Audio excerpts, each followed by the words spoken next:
Let's jump right into it. Today, in this explainer, we are tackling a topic that literally everyone struggles with at some point, but almost no one actually understands. We're talking about discipline. Now, normally when you hear that word, you probably picture grinding through absolute misery, or maybe you think of those intense people running ultramarathons at 4 in the morning. But today, we're completely flipping the script. We're going to break down the actual science of willpower, and we'll see exactly how shifting your mindset from thinking of discipline as this rare genetic trait to treating it like a highly learnable video game-like skill can completely change the trajectory of your life.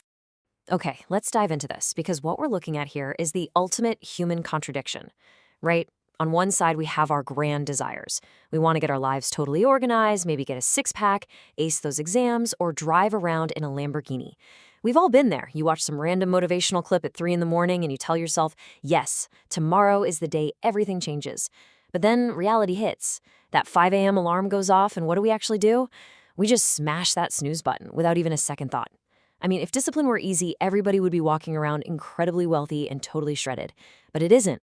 So we really have to pause and ask ourselves this incredibly relatable and honestly kind of painful question. Why do we choose doom scrolling or playing video games or just laying in bed over actually getting our lives together? We have these massive goals we desperately want to reach, yet forcing ourselves to do the actual necessary work to get there feels like this impossible struggle. So what is fundamentally breaking down between our grand ambitions and our daily actions? To answer that, here is our quest log for today's explainer. First, 1. The modern discipline trap. 2. Leveling up your brain. 3. Oatmeal over pancakes. And finally, 4. Embrace your warrior identity. Section 1. The modern discipline trap. Why comfort is the enemy. Look, to understand how to actually become disciplined, we first have to realize that our modern environment is actively, almost aggressively working against us.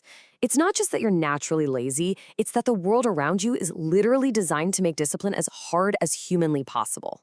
Every single technological advancement in modern society has rigorously conditioned our brains to crave instant comfort and run away from any form of discomfort. Feeling hungry but don't want to cook? Well, you can have fast food dropped at your door in 5 minutes with 3 taps on a screen. Want that deeply satisfying feeling of making progress in life, but without, putting in the actual hard work? Just fire up a video game and watch a progress bar fill up. Craving intimacy but terrified of talking to real people? We have incognito tabs replacing genuine human connection, which honestly is a whole other explainer on its own. The point is, we are surrounded by easy buttons, and it has absolutely hijacked our natural drive. Section 2. Leveling up your brain. The RPG mechanics of willpower. Now, what's really interesting about this is we often think people are just born with discipline. Like, that kid studying 12 hours a day just got better genetics than the rest of us. But science tells a much, much more empowering story. Discipline is not a fixed trait. It's a muscle. Or, even better, it's a stat you can level up. Let's get a little bit sciencey for just a second. There is a specific part of your brain called the anterior mid-cingulate cortex, or the AMCC. You can think of this as your brain's literal willpower center. It is responsible for your ability to control your actions to achieve long-term goals. But here is the absolute most critical part. The AMCC physically grows when you force yourself to do things you do not want to do. And the catch? It has to be a task you actually dislike. If you already love going to the gym for 2 hours a day, doing it isn't going to grow your AMCC. It only levels up when you hit resistance and you push through it anyway. And this isn't just some abstract theory. It has a physical, anatomical footprint. Studies have actually found a direct correlation here. For instance, fit individuals have been shown to have a larger AMCC, whereas obese individuals generally have a smaller one. Your daily choices are literally reshaping the size of your brain's willpower center. Every single time you choose the hard thing, you are physically building the mental hardware required to be a disciplined person. So how do we actively grow this? Well, think of it exactly like a role-playing video game. In an RPG, you start at level 0, and you gotta grind for XP to fight the harder bosses. In real life, every single time you feel resistance, like that little voice in your head whining, "Oh, I really don't want to do my homework," that is literally a goblin spawning right in front of you. It's an active opportunity. Step 1, the goblin spawns. Step 2, you force yourself to take action anyway, metaphorically pulling out your sword and slaying that goblin.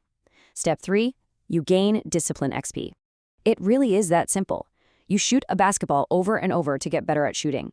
You do the tedious, annoying tasks you don't feel like doing over and over to get better at discipline. But honestly, here is where most people completely fail. They try to fight the level 100 boss while they're still at level 1. You cannot expect to suddenly pull off an 8-hour deep work study session or go run 20 miles at 5 a.m. if your bedroom looks like a disaster zone. You gotta start with level 1 discipline grinding. Make your bed, wash those dirty, moldy dishes in the sink, clean up after your dog. Because how you do anything is how you do everything. By conquering these small, annoying daily chores, you're consistently killing those low-level goblins. And thanks to the compound effect, your brain slowly becomes conditioned to tackle the things you'd usually avoid, which totally paves the way for those massive victories later. Section 3. Oatmeal over pancakes. Mastering your morning.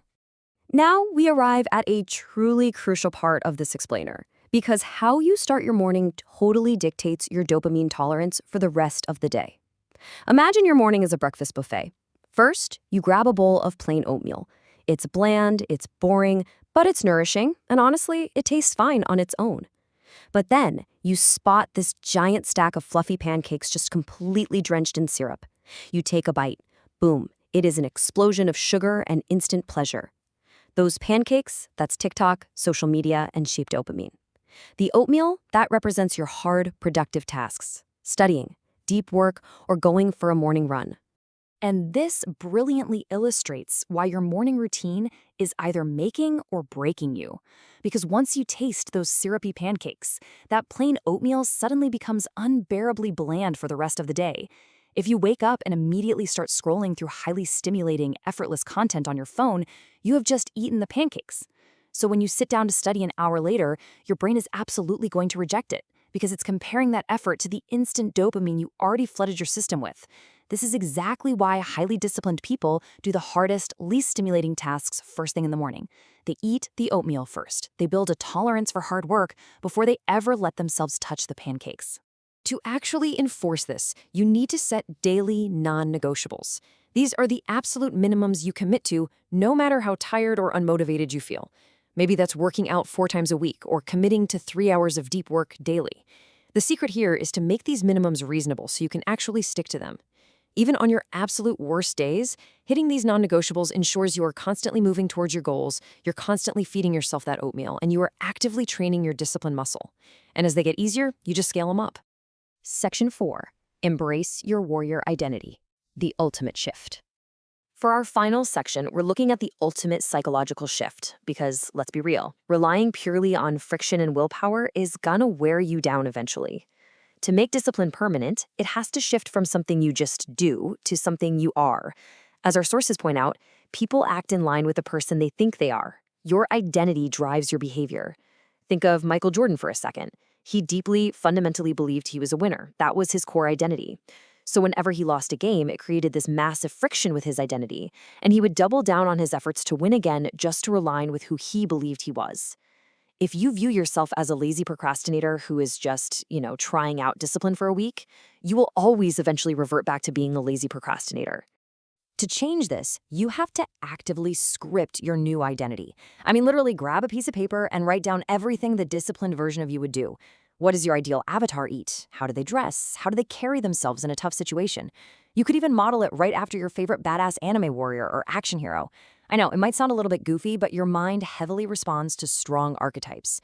Formulate this warrior avatar and strive to act exactly like them every single day. When you make discipline a core part of your personal identity, the actions just naturally follow. And when you truly adopt this identity, the entire narrative you have around discipline completely changes. We usually think of discipline as this form of lifelong torture, right? Just dragging yourself through endless discomfort. But truly, it's the exact opposite. It's the ultimate act of self-love. Think about it. Eating garbage ingredients and frying your dopamine receptors with endless scrolling in an incognito tab, that's a literal form of self-harm. Self-love is actively looking out for the future version of you. It's doing the hard task right now because you deeply respect the person you're becoming.